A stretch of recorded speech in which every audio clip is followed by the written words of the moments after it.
Washington, D.C., June 19. Apple CEO Tim Cook listens to U.S.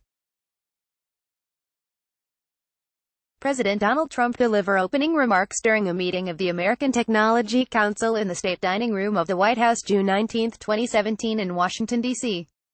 Photo by Chip Somodevilla, Getty Images. All companies are treated equally. Or maybe, not so much, in the Trump era. Apple dodged a bullet in the latest round of President Trump's tariffs on trade with China. But the bigger question is, just how vulnerable is big tech to Trump's erratic tariff and trade policy with the world's biggest tech partner? The U.S. announced new tariffs on hundreds of consumer goods imported from China, yet Apple seems to have escaped from the crosshairs of what would have amounted to a big tax on its products. But for some reason, there was no tax on Apple's smartwatch, AirPod headphones or its HomePod smart speaker. Apple, armed with its cavalry of lobbyists, successfully wooed the Trump administration away from slamming its products with surcharges. Beijing, China, November 9. China President Xi Jinping and wife Peng Liyuan welcome U.S. President Donald Trump and wife Melania come to China for state visit on the 9th of November 2017 in Beijing, China. Photo by TPG, Getty Images. So what exactly is the Trump administration's big tech policy when it comes to China? And how can Google, Amazon, Facebook and other massive U.S. tech companies avoid being collateral damage the next time the president hurls a trade grenade into China? One stated goal of the Trump administration is to prevail upon Apple and other big tech manufacturers to build their products here in the U.S. Apple CEO Tim Cook has said that while iPhones are assembled in China, many parts, including glass and chips, are made in the U.S. Apple executives and analysts insist that the negative impact on consumer pricing makes manufacturing in the U.S. not a smart business decision.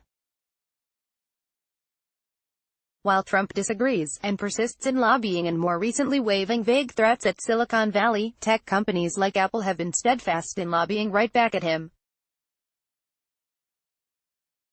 Before the latest round of Trump tariffs on China, the CEOs of Apple and Cisco made very public statements, surely crafted by their advisors and lobbyists, insisting that if President Trump moved forward with $200 billion more in tariffs against China, that their companies and their customers would suffer. But Trump went ahead anyway with a 10% tariff on $200 billion worth of Chinese imports. That rate is set to increase to 25% by the end of the year. None of this is good for globalization. This week, the IMF announced it is ratcheting down its previous optimism on growth.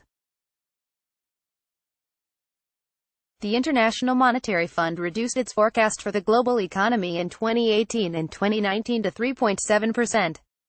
That's 0.2% below its prior estimate for both years. The IMF cites weaker growth in advanced economies, rising trade tensions and higher oil prices. Apple's not the only company that's been lobbying the Trump administration to keep it off the tariff list. But few companies have such clout, and many U.S. semiconductor companies are far more financially vulnerable to the impact of Trump's Chinese tariffs. Earlier this year, Wall Street analyst firm Jefferies estimated that business with China represented 23%, or $105 billion, for a group of 16 U.S. tech companies that include Apple and Intel. Semiconductor companies have even greater exposure. Micron Technology's CFO David Zinsser has said the U.S. chip companies' gross margins would suffer due to President Trump's latest round of tariffs on Chinese imports. Just over 50% of Micron's revenues come from China. And, while Apple does a tremendous amount of business in China, there are plenty of U.S.-based semiconductor companies, which have very high revenue exposure to the Chinese market. I checked with one smaller U.S.-based chip company called Skyworks Solutions for their perspective of the latest round of tariffs on U.S. products sold in China. Skyworks Solutions makes chips that are used in mobile phones around the world.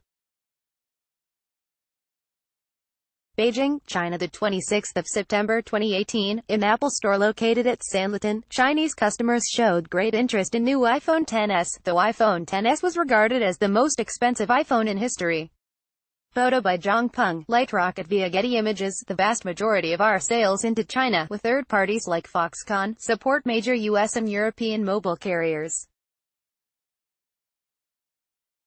As you know, China serves as a production hub to global OEMs who elect to aggregate and assemble their products via contract manufacturers for shipments worldwide, said Tammy Segmeyer, spokesperson for Skyworks Solutions.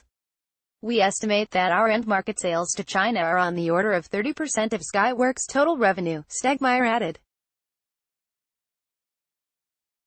For U.S. chip companies selling 30%, 40% or more than 50% of their products into China, there are considerable risks.